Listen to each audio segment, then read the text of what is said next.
Hi, I am live. Oh my God, this is my first live video.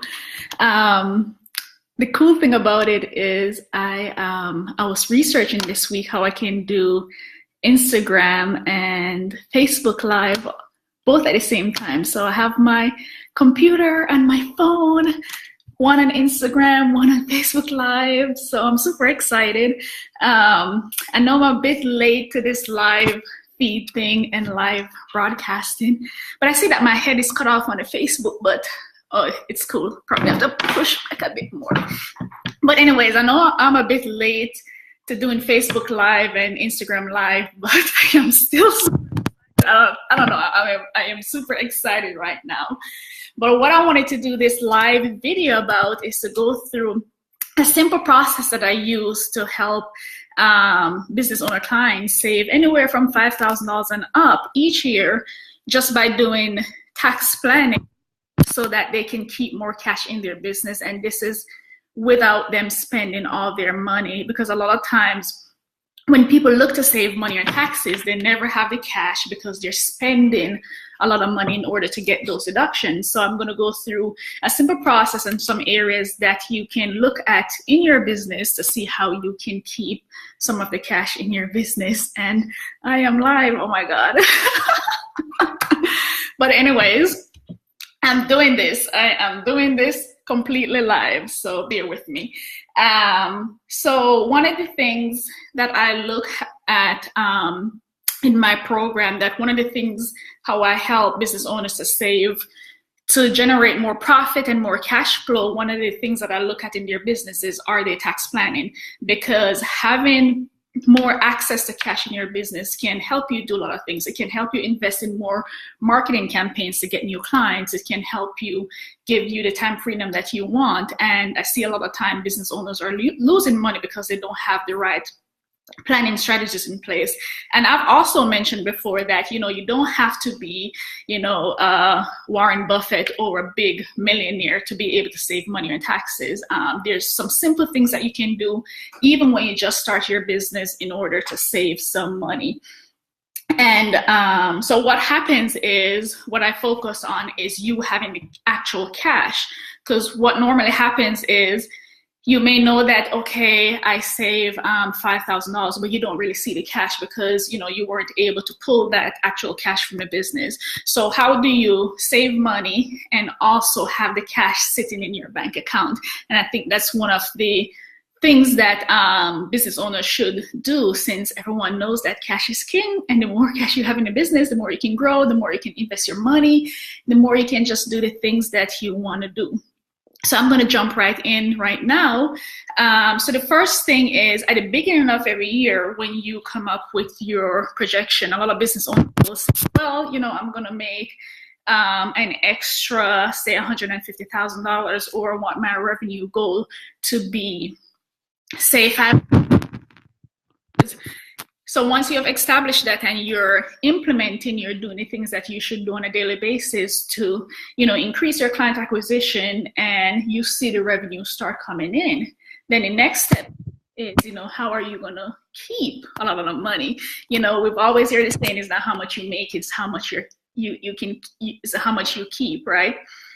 So tax plan is one of the ways that you can keep this money. And this is basically going through your life, going through, both your personal life and your business life, see how everything is structured, to see what are some of the savings that can be, that you can start implementing. And one of the first things that I look at is, the marital status. With the new tax law, marital status has always been important, but now the limits have increased for standard deduction each year. So based on your marital status, and if you own a home, what are some of the ways that you can save in that area? A lot of people who own a home, and you're paying your mortgage interest and your property tax, and if you're paying your state income tax, one of the things that you have to look at this year is, are you going to claim the itemized deduction, or are you going to claim the standard deduction? Because the itemized deduction, the standard deduction is so large in 18 going forward, that a lot of people aren't going to be able to claim their itemized deduction. That's their mortgage interest that they pay on their loan, their property tax, that's going to be completely null and void to you because it just does not add up to as much anymore for it to make sense that you claim it. So with that, what you can do is look for a way to say, okay, I'm going to claim the standard deduction this year, and then next year, I'm going to bunch all my other deductions and claim my itemized deductions next year. So for instance, if you're a single person, now you get $12,000 of standard deduction.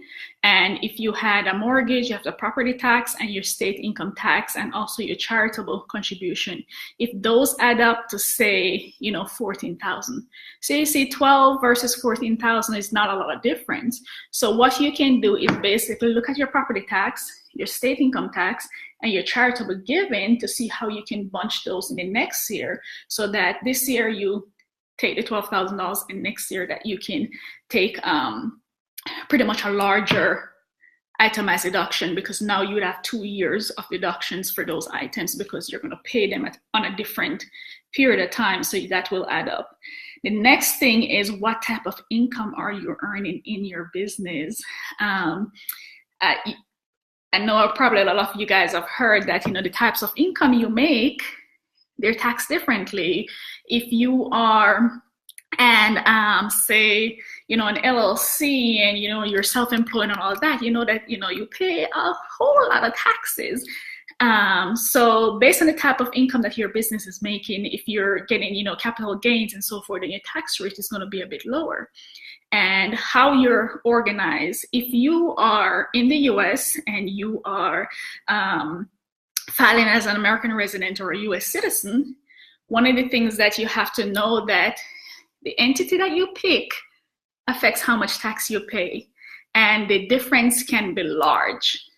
So if you're an LLC and you're a one-person business and you file as let's see, a Schedule C as a one-person LLC, you're going to be paying a lot of taxes.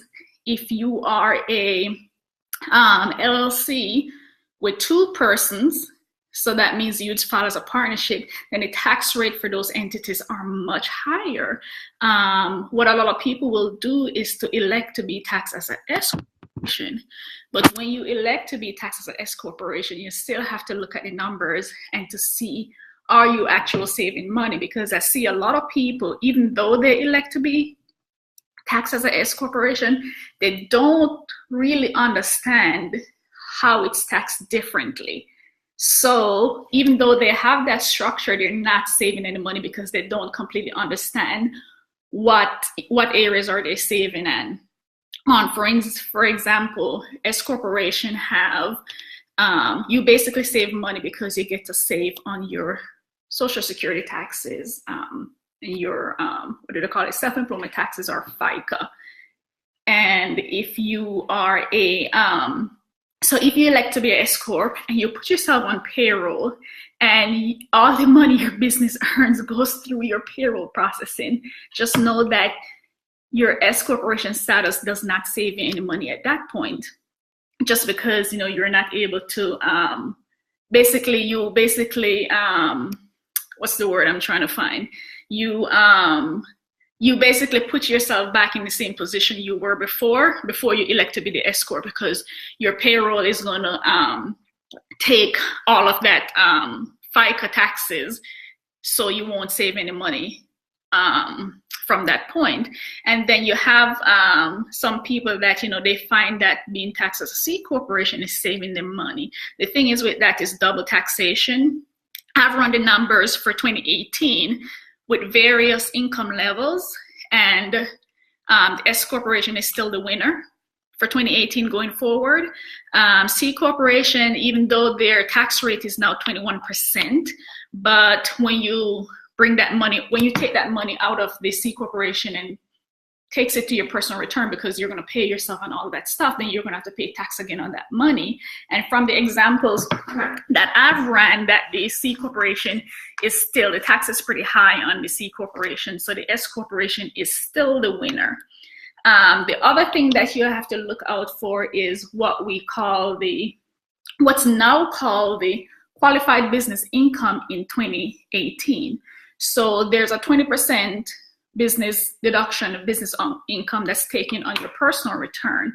So the only way you're going to get this is for your business to have a profit. So if your business does not make a net profit at the end of the year, then you basically won't benefit from the new tax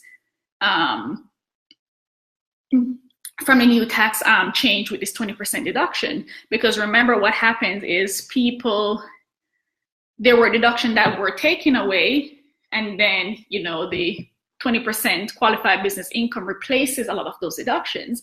So what you will find that if your income is not at a certain level, then you may not get that 20% just because your business has to report a profit in order for you to benefit from that deduction.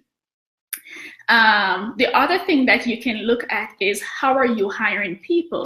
Now, I know that a lot of people, contractors versus employees, both have their differences based on how you plan to grow and scale. Some businesses like to have a combination of both. Some businesses like to have more contractors. But if your only decision on hiring contractors is based on how much you're going to pay for their FICA taxes and maybe insurance and so forth, then there are actually some tax credits out there that can help you to offset some of those costs if that's your only challenge in hiring full-time or part-time employees.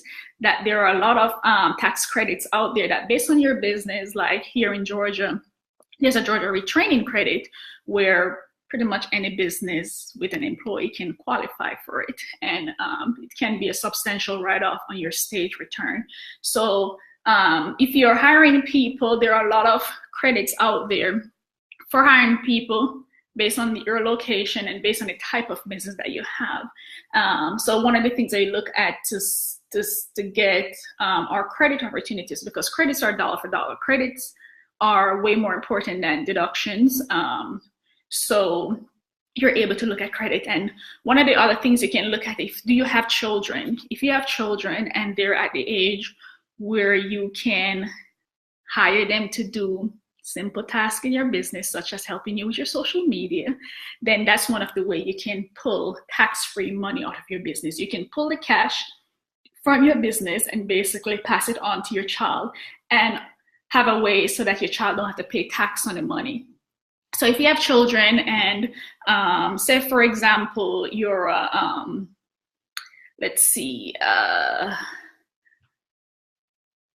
so for instance, you're a realtor and you have, a 1-year-old and being family focused and you're the neighborhood family realtor or something like that.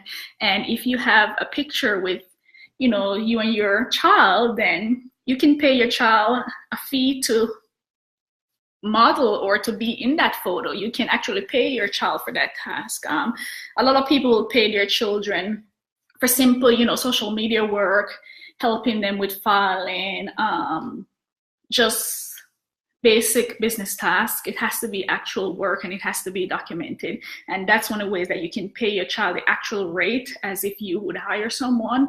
You get the deduction, so you take the money out of the business. You actually have to move the cash. So you move the actual cash because, we're looking for you to have the cash, and then you can put that money in your child's bank account, and then that money can be used to cover whatever you want it to cover, whether it's for them to save for college or for them to go to camp, buy supplies, whatever kids spend their money on, buy clothes, whatever, they can do it. And that money can come from your business. You don't pay any tax on it. Your child doesn't pay any tax on it. And that's what's important. Some of the other things that you can look at, how you can pull actual cash from your business. Yes, we want you to have deductions, but having a deduction and moving the cash, I've seen it work extremely well, because you now have that extra cash reserve rather than sitting down at year end and praying that, okay, I can find all these deductions and then I can go ahead and write them off. You want to move the cash because you want to have the cash. Remember, we want to have actual cash. So some of the ways that you can do that, if you're an S Corp or a corporation and you're working from home, to write yourself a check at the end of the month for your business use of home. Write yourself a check from your business at the end of the month for your car use and for any other thing that you can reimburse yourself for. Pull that money out of your business, and you can also put that money in other areas of your business where you can get a deduction from. You can use it to fund, if you're, you can use it to fund retirement accounts. You can use it to fund health insurance, health savings account, and so forth. But the good thing is you will have that extra cash because you're pulling the actual cash out of your business. You're not paying taxes on it when you pull it out, and your business is getting a deduction. So overall, it reduces your tax rate. I'm going to go back to the entity selection a bit, that based on the size of your company, that you can operate your business using 2 different entities. So if the numbers work and you run the numbers and you're going to save money, then you can operate your business with 2 different business entities in order to optimize how much cash you're going to save on your taxes. So as I mentioned, in the end, we're looking for you to be able to pull cash, and those are some of the things that you can look at. I think I'm talking for too long at this point. I think I'm talking for too long from this point. If you have any questions, comment below, or if it's super private, I know that when it comes to taxes, it's super private, so you can send me a direct message. It's now mid-year, so you should be reviewing your mid-year business goals. And as you're reviewing your mid-year business goals, you should also look at how much money you're planning to either pay or to save on your taxes. I think that if you look at how much you're going to save, that's going to be way more rewarding for you. So I'm going to stop right now, I promise. I'm going to stop right now. And my first live video, thank you.